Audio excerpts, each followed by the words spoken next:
Governments lie all the time. Oh, not just the American government. It's just in the nature of governments. Well, they have to lie. And since they don't represent the people, and so since they act against the interests of the people, the only way they can hold power is if they lie to the people. You don't know what I know. You can't see the spreading stain of deception. I am cruel to myself. Things will never be the same. If they told people the truth, they wouldn't last very long. I will hold my silence like a weapon in my hand. If I used it, I would murder myself. You could never understand.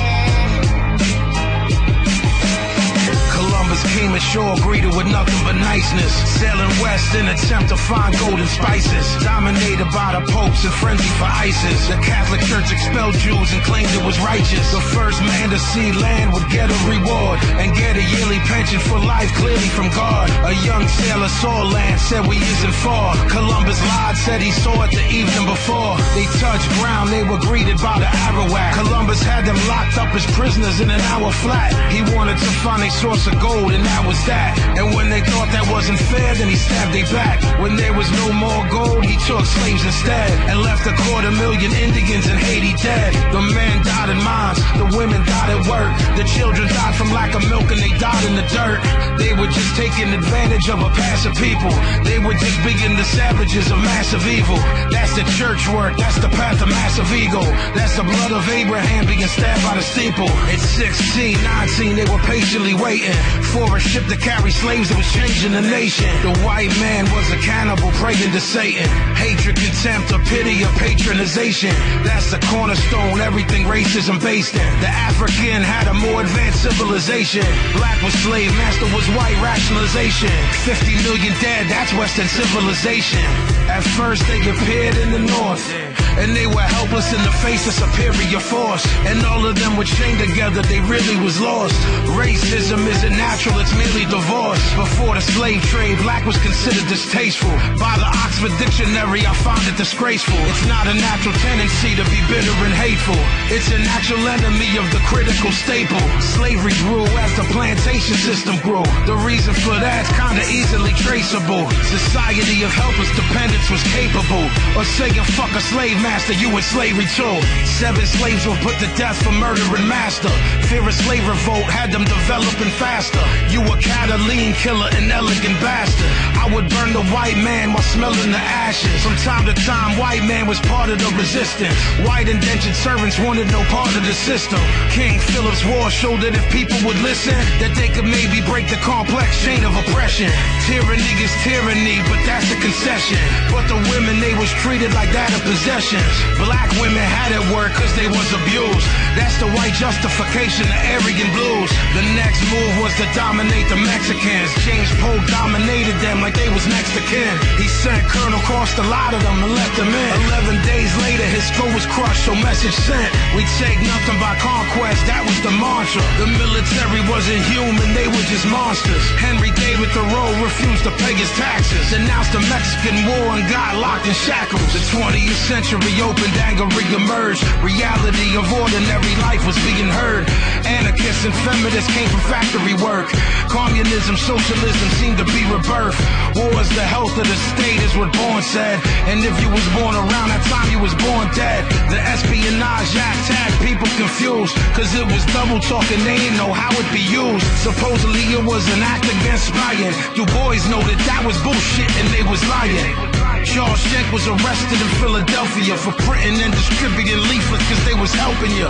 He was indicted, tried and then found guilty, and spent 6 months in jail. Don't that sound silly? Had his freedom taken away by his own nation. But there's a lesson, do not submit to intimidation. The act still exists today and this shit is real. Supposedly Kennedy tried to have that shit appealed. Eugene Debs did 10 years for no purpose. He obstructed the recruiting and enlistment service. The post office started taking mail jail privileges of magazines who printed anti-war sentiments. A socialist named Fairchild had it right. He said that they can shoot me, but they can't make me fight. They sentenced him to a year in jail, and that was reckless. 65,000 men, conscientious objectors. They were sent to army bases to work there. They were treated sadistically and were hurt there. They were strangled with a hemp rope till they collapsed, and officers punched their stomach and their lower back. A garden hose was placed on their face with a nozzle about 6 inches from them so they couldn't swallow. The war ended in 1918. The government was just trying to wipe the slate clean. Hemingway wrote Farewell to Arms. Dalton Trumbo wrote Johnny Got His Gun. The war was over, but they didn't learn their lesson. Twin tactics of control, reform and repression. The patriotic fervor of war had been invoked. That's why the country that you live in is a fucking joke. You cannot be neutral on a moving train. This is a story about the lies that your teacher told you. This is real, actual, factual. No lies in the whole record. If you don't believe me, look it up. I'm trying to share the shit that I learned with y'all. Do the knowledge. Your government does not care about you. The people in power do not care about you. Understand that. Power to the people.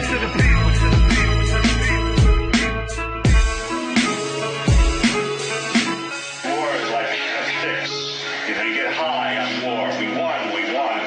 And then you're down on the ground again. And you need another fix. You need another war. Why do you think we've had war after war after war after war? Every war they say, this is the end. This is the last war. In World War I, they said, this is the war to end all wars. And then not long after that was World War II. And then soon the United States was waging war in Korea and then in Vietnam. If you study history, what you learn is that wars are always accompanied by lies. Wars are always accompanied by deception.